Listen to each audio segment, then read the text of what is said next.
footballgameplan.com, where football makes sense. I'm Memory Hunt, the czar of the playbook, breaking down the Redskins versus the Dolphins. Let's look at the Redskins in this game.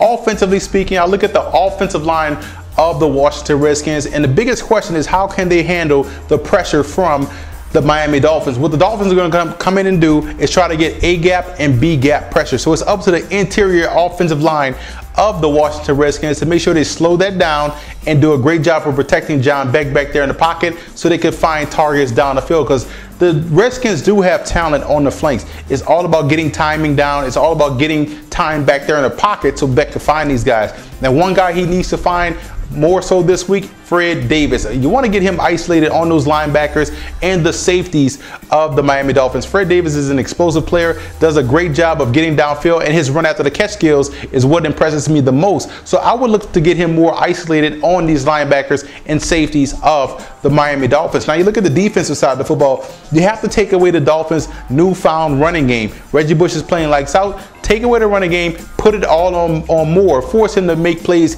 consistently in the pass game. And you want to flip-flop Arakpo and Kerrigan. Both guys do a great job of getting to the quarterback, but one guy is going to be pitted up against Jake Long. The other guy is going to get Mark Colombo. So I would take my chances with Colombo as opposed to taking my chances with Jake Long. So flip-flop you guys, keep that constant pressure so that way Colombo doesn't get a beat on how this guy is moving, what he's going to do, his nuances. Colombo is going to have to be a guesser each and every play if you flip-flop those guys. Now you look at the offensive side of football for Miami.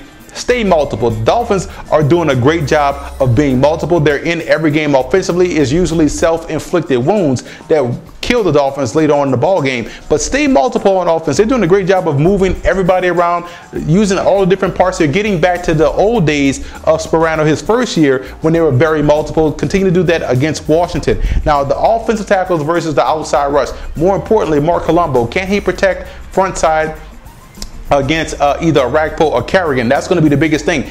Jake Long, can he consistently do an all-pro type of job against Arakpo or Kerrigan? So both offensive tackles really are going to have to step up and play outstanding this week to keep Matt Moore upright. Now defensively, you want to protect the flats versus the passing game. Washington doesn't throw the football enough vertically down the field. They threaten more horizontal, so you see more crossing routes, more passes to the flats, more comebacks. So you want to protect the flats in this game against the Washington Redskins, and you can have some success. And we always talk about it. Stopping the zone run starts by blowing up either the center or the offensive tackle or tight ends. If you get reached in the zone running attack, teams can run all day on you. You saw it happen when you played the Houston Texans. So it's all about dominating one aspect, either the center or the offensive tackle or tight end. You can't get reached in the running game. Let's look at some X factors. X factor for the Washington Redskins, Kyle Shanahan. He has to get that offense to be more creative. He has to get more imaginative in that offense and get people involved in the ball game. And you look at for the Dolphins, Langford and Starks. Those two are the 2-5 techniques in that 3-4 defense. We talked about it, blowing up the run, setting the edge. They have to do a great job this week versus the Washington Redskins. I'm going with Miami in this game. I like what the Dolphins bring to the table. Multiple on offense, and the defense is still aggressive, and they put together a full four-quarter effort, another full four-quarter effort this week at home. For more NFL previews, visit footballgameplan.com/NFL or visit our YouTube channel at youtube.com/footballgameplan. And listen to the Football Game Plan radio show, which airs Saturdays 11 a.m. Eastern Time at blogtalkradio.com/footballgameplan.